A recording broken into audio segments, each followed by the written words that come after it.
In 1902, while on a military mission in Central Africa, a German army captain named von Beringe shot and killed two mysterious creatures.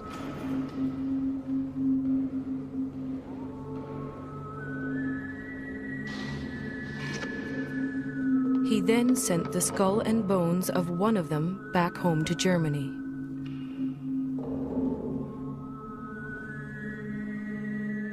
That creature has been luring people back to Central Africa ever since.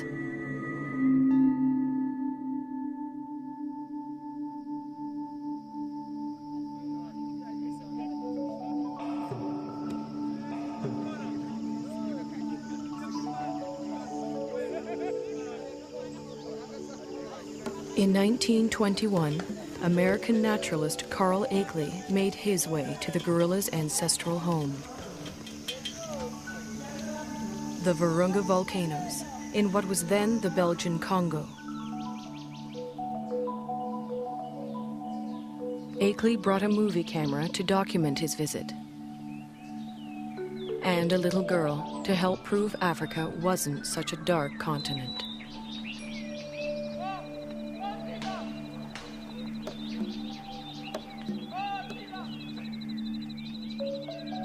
But there was much more to Akeley's expedition.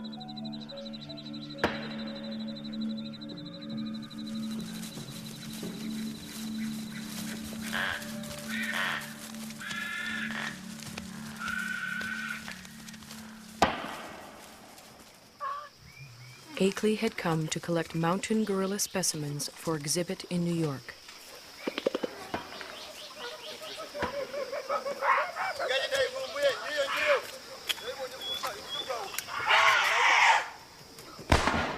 But each time the men stared into the eyes of a dead mountain gorilla, they saw a man-like creature staring back at them.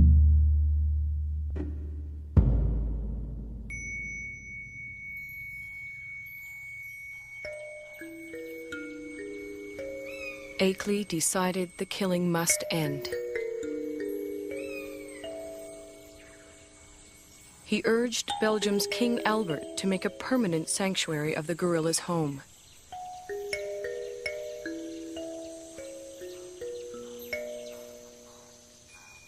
Today, in the cold, rainy high ground of Rwanda, Uganda, and Zaire, the gorillas live on much as they have for thousands of years.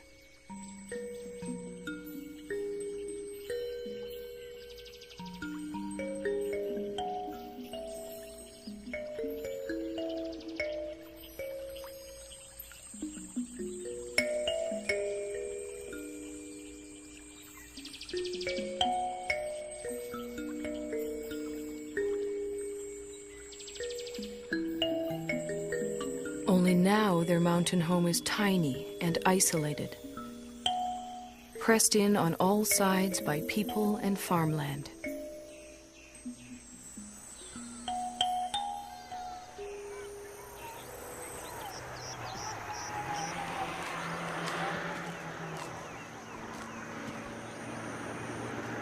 More and more, the mountain gorilla's future lies in human hands.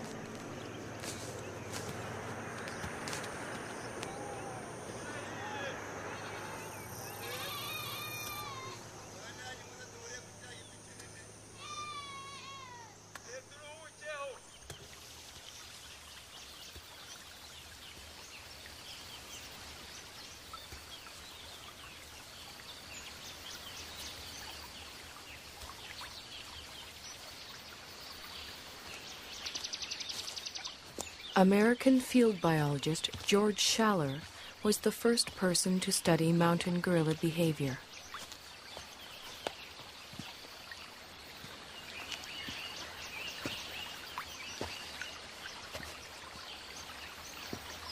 He and his wife Kay spent a year in the forest in 1959.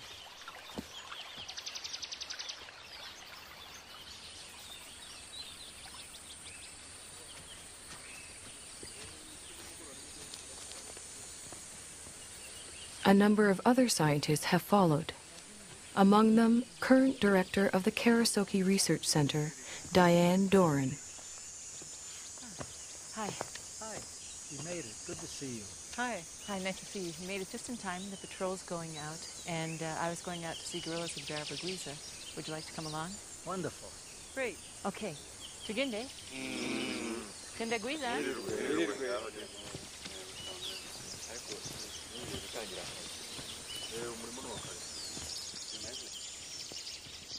Gorilla researcher Diane Fossey established Karasoke in 1967 in the forest she grew to love.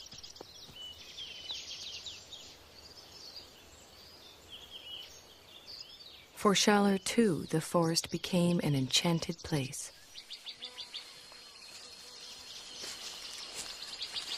Some of my most magical moments with wild animals were watching gorillas, staying with them day and night. I used to do all my own gorilla tracking. You walk along slowly, you see the broken vegetation, you smell the animals. There's the musty, somewhat sweet odor of gorillas in the air.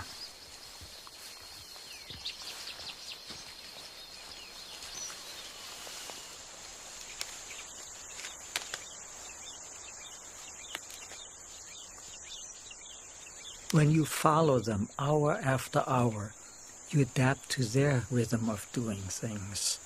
You move at their speed. You start thinking at their speed, almost.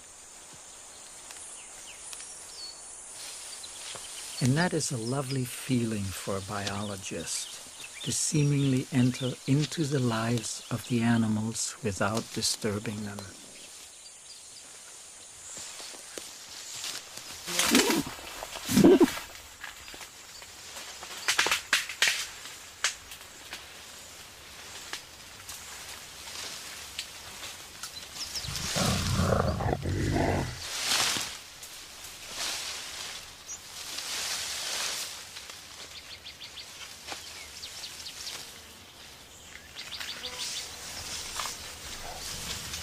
When approaching the animals, scientists try not to be too quiet. Mountain gorillas like to know when people are near.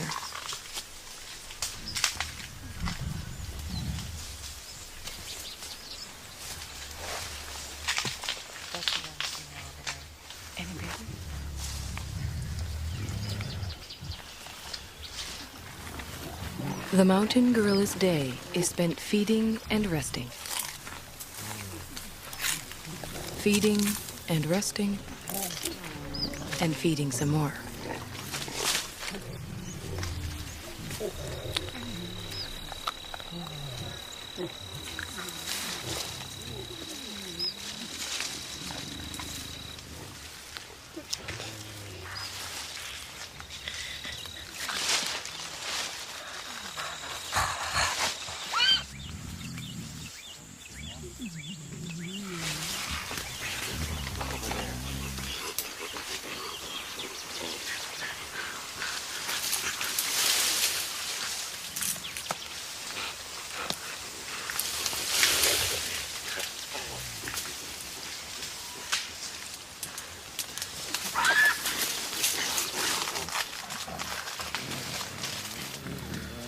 There are only a few hundred mountain gorillas left in the world.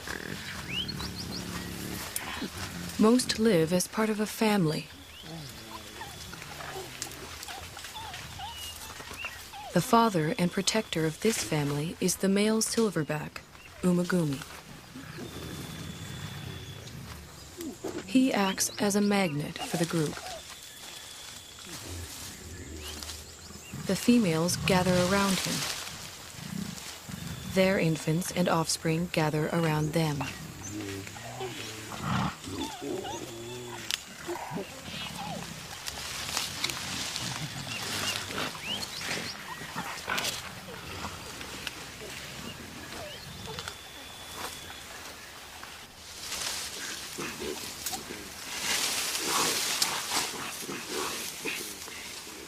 Mountain gorillas are social animals.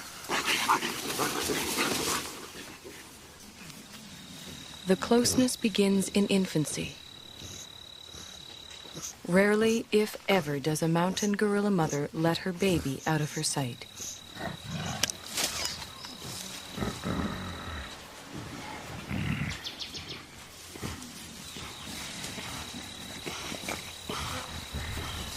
The baby, for his part, likes nothing better than to make contact with the other members of the group.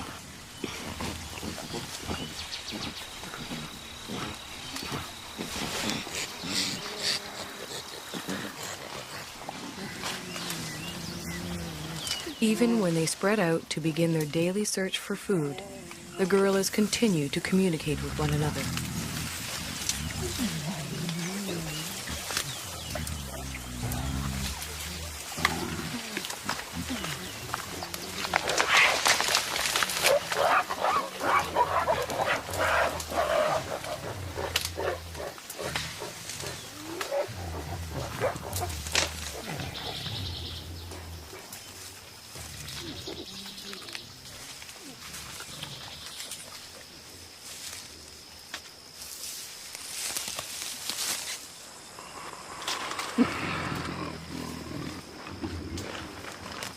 While the adults devote most of their waking hours to foraging for food, the youngsters devote most of theirs to play. Park guards have named this 3-year-old Nzeli.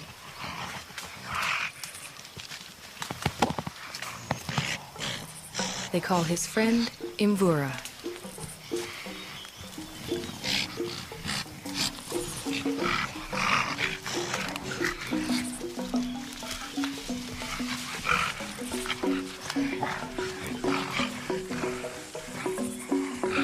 At 8 years, Karira is a bit of a bully. Washushwe is only 4.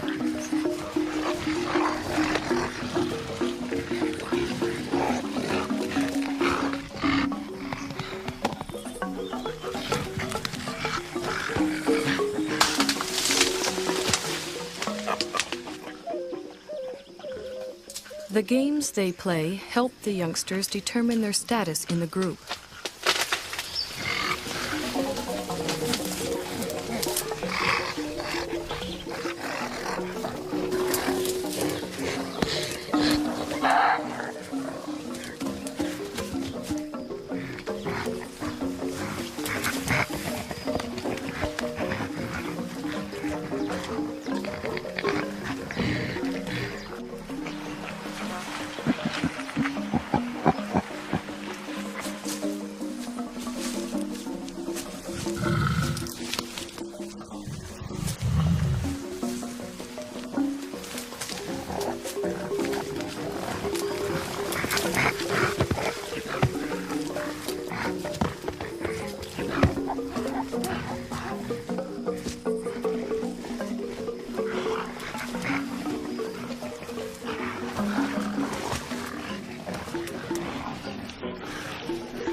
Childhood can last anywhere from 8 to 12 years, but the gorillas' need to maintain their status never seems to end.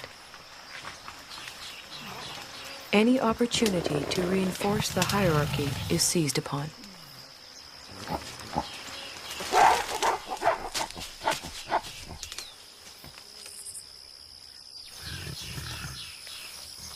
Then comes young adulthood.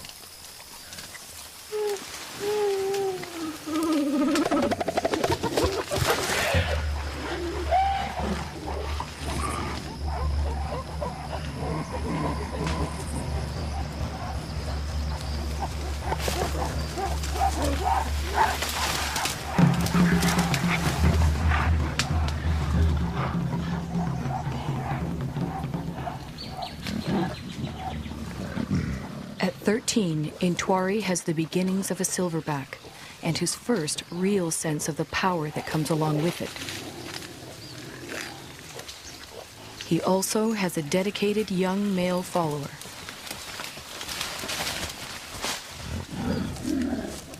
But what Intwari really wants is the attention and allegiance of the females in the group.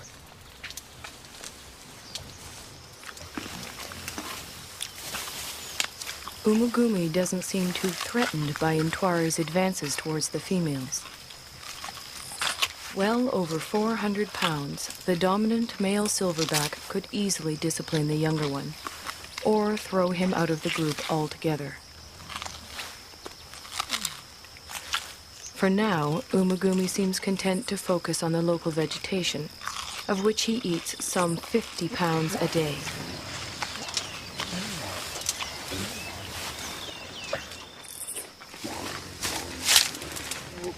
Mountain gorillas are mainly vegetarian, with a few ants and grubs thrown in for good measure.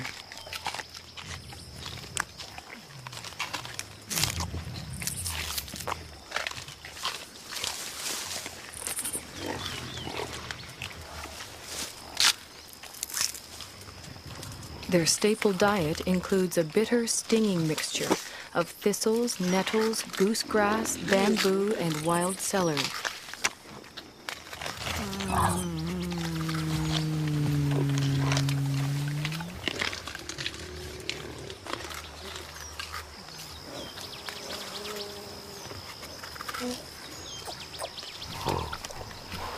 Although he has already begun to experiment with the food his mother likes to eat, Abumwe will continue to rely on her milk until he's 3 years old.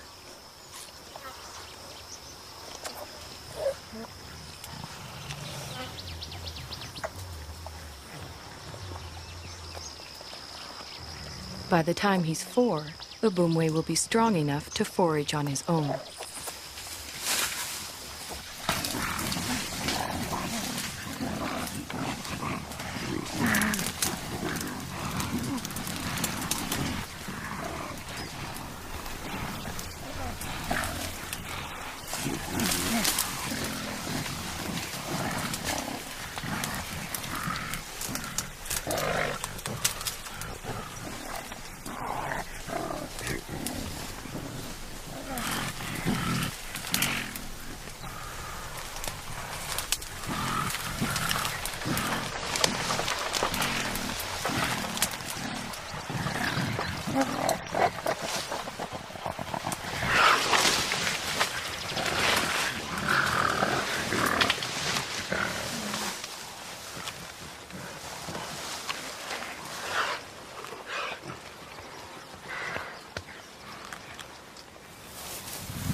Mountain gorillas are generally well adapted to the world in which they live. But however idyllic their home may appear, for the youngsters in the group, the mountains hold many perils. Many newborns simply don't survive.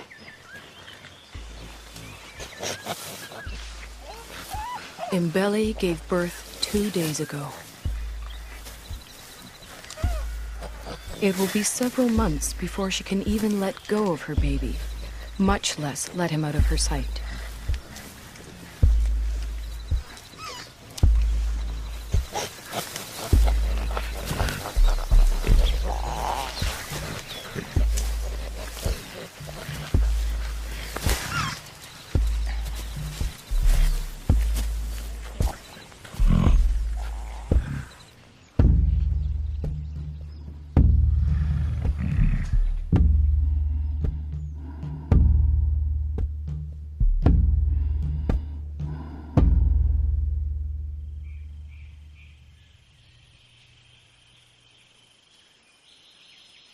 The mountain gorillas are more vulnerable than they know.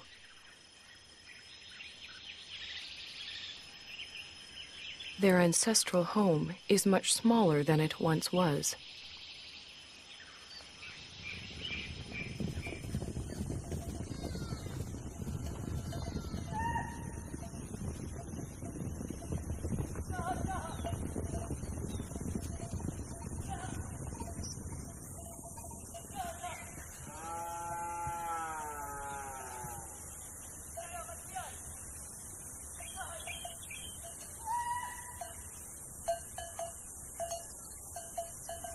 All around them, human activity is increasing.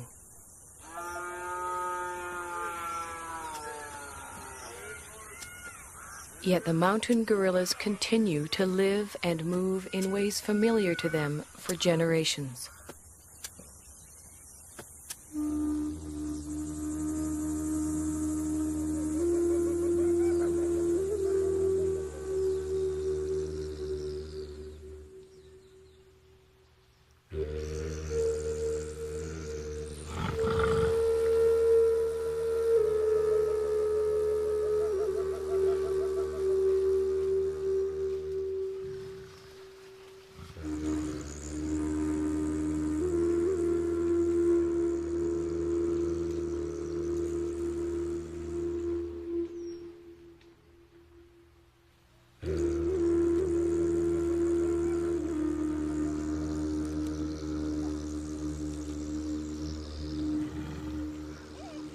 They do not distinguish between thistles and meadows that are inside the park and thistles and meadows that are outside it.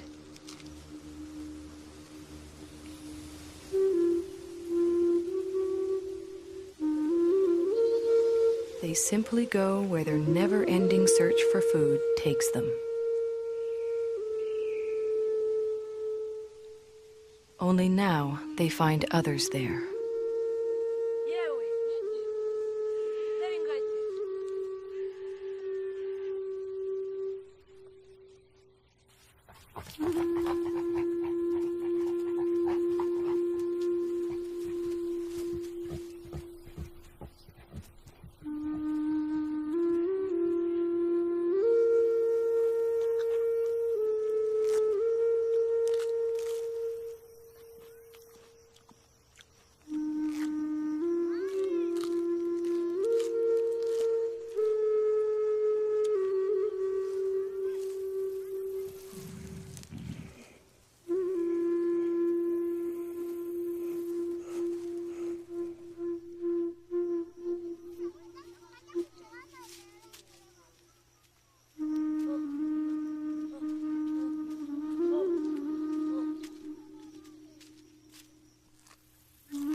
Both the mountain gorillas and their forest sanctuary now receive official protection.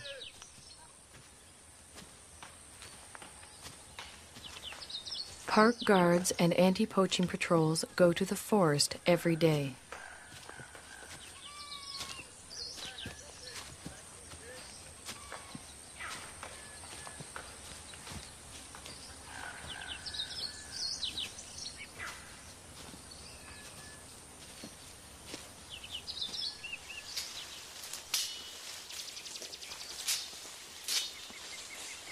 To protect the gorillas and all the other wildlife, the patrols search for and destroy snares that local hunters have set for game.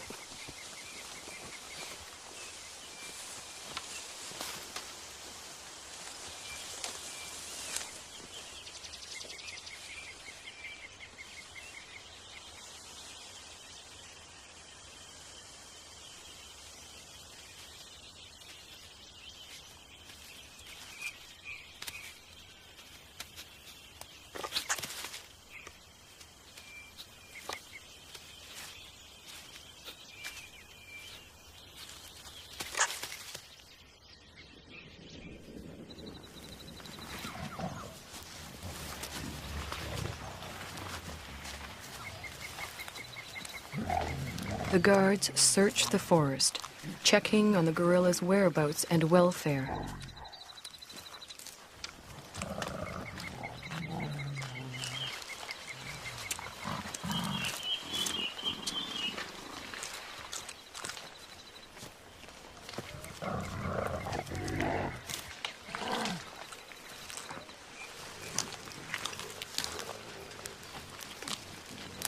The same guards who name the mountain gorillas at birth follow their progress for years, watching as the gorillas grow to maturity. Over time, a close relationship develops, a bond between the animals and the men.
Almost every day it rains. The mountain gorillas don't seem to like it. They don't seem to know what to do about it either, other than simply wait it out.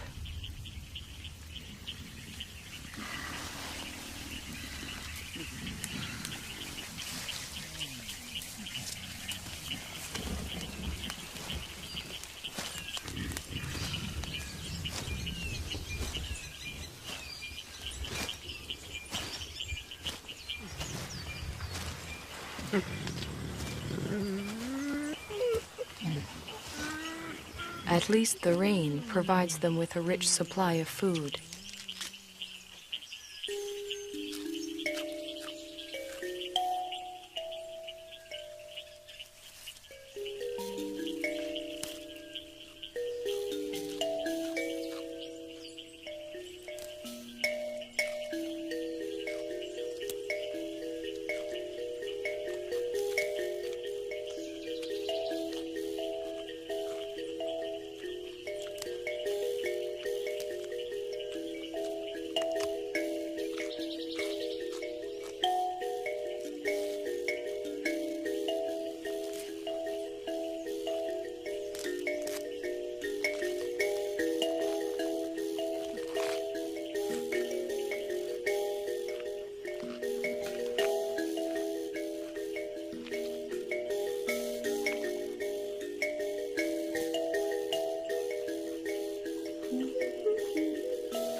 After feeding, the family gathers around the silverback, Umagumi.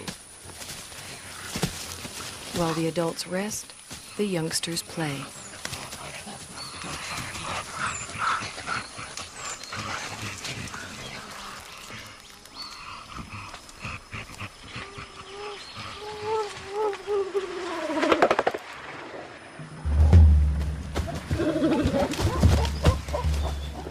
For the group's leading young adult male, it's become much more than play.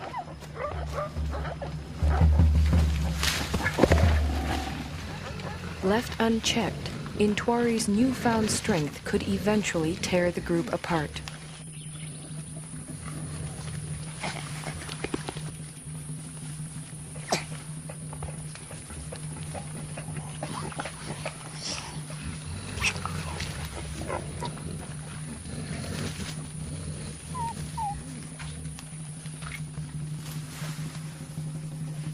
The threat Intwari represents puts females such as Poppy on edge.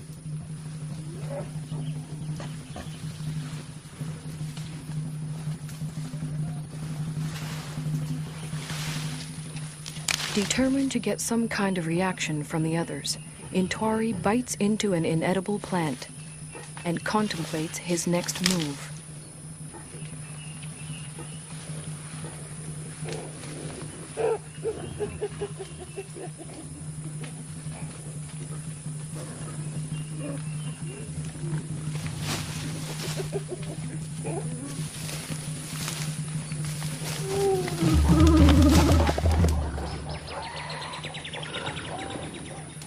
This time, even Umagumi seems uneasy.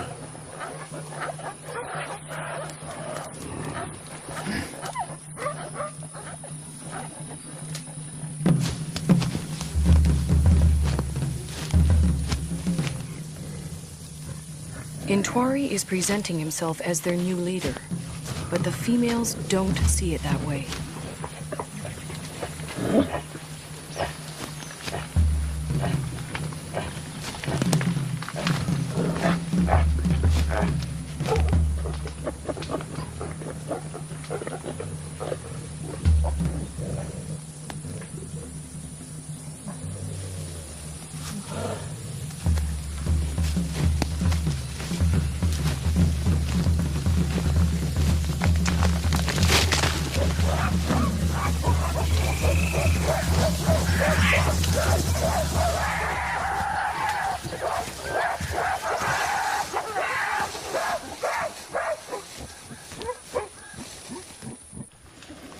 Having forced Intwari out, the group moves on.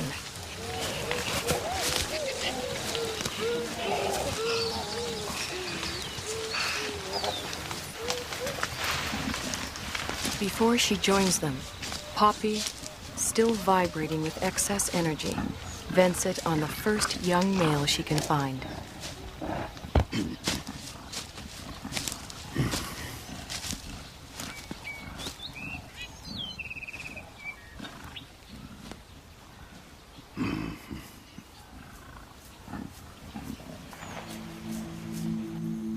To be pushed out for good seems harsh, but what Intwari really needs now is time and space to mature, to the point where he too can have a family of his own.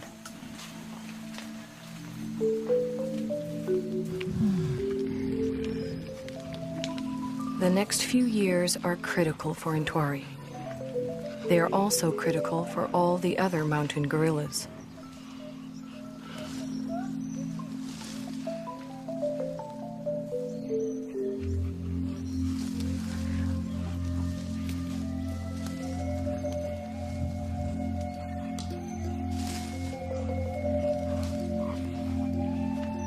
Whether the outside world will allow Intwari and the others the time and space they need is an open question.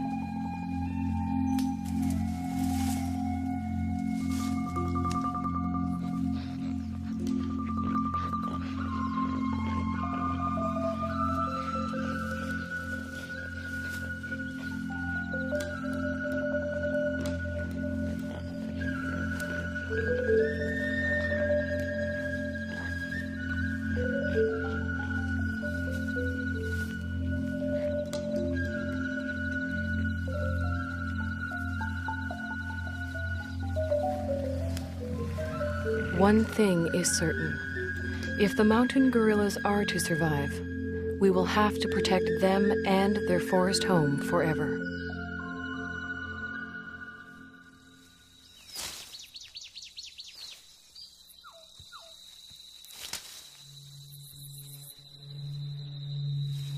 If we ever turn our backs, they'll be gone.